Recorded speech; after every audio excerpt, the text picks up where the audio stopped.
बैठे देखो तो रानी पाम गढ़ के नहर तीर मोला बैहा बना दे वो कोहिनूर संतोर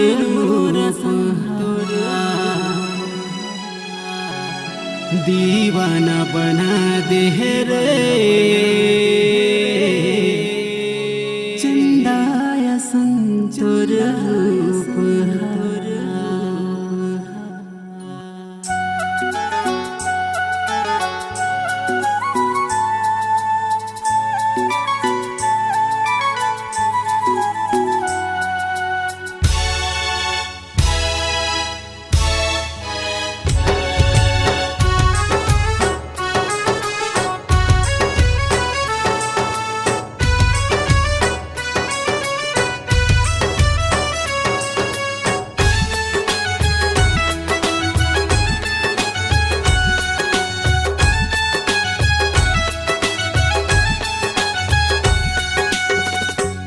बैठ देखो तो रानी पमगढ़ के नहर तीर में बैठ देखो तो जोही पमगढ़ के नहर तीर में मुला बैहा बना दे वो कोहिनूर संतुर रूप है मुला पगला बना दे रे चंदाया संतुर रूप बैठ देखो तो रानी पमगढ़ के नहर तीर में बैठ देखो तो जोही पमगढ़ के नहर तीर में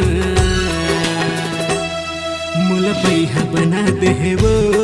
कोहिनूर संतुर रूप है मुला पगला बना दे रे चंदाया संतुर रूप है।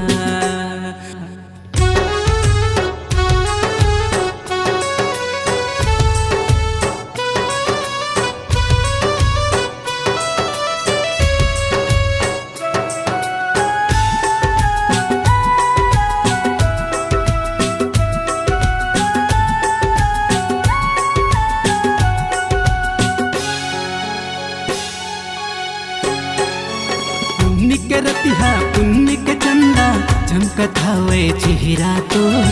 चमकत हवे चेहरा तो इल्म करे हच डेरर जोही ए पुण्य के चंदा मोर ए पुण्य के चंदा मोर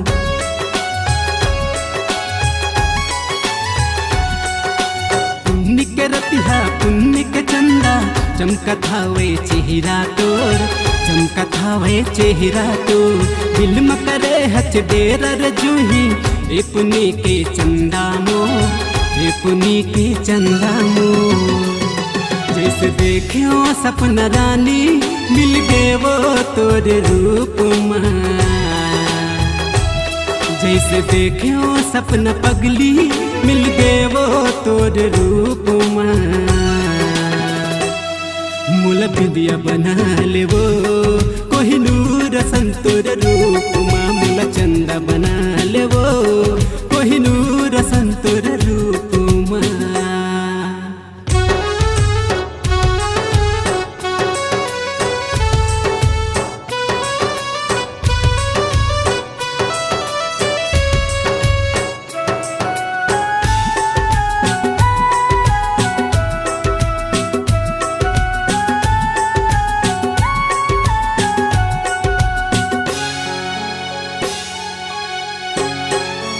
कौन सा चमगढ़ है विधाता माँ कसम तोर चेहरा वो गो कसम तोर चेहरा ना गजब के रंगी रूप धरे हच हे मयारू मैना वो हे मयारू मैना ना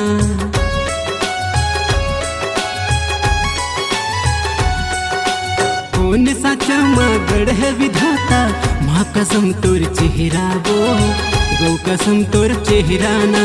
गजब के रंगी रूप धरे हच हे मयारू मैना वो हे मयारू मैना ना बैठ देखो तो रानी के नहर तीर माँ बैठे देखे तो लजो ही मुर्गों के स्कूल माँ मैं तबले हो गए है वो देह तोला कमल के फूल ना मैं तबले हो गए है वो देह तोला कमल के फूल ना बैठे देखे वो तोला रानी पमगढ़ के नहर तीर माँ बैठे देखे तो लजो ही पमगढ़ के नहर तीर माँ मुल पैहा बना दे वो कोहिनूर संतुर रूप है मुल पगला बना दिए रे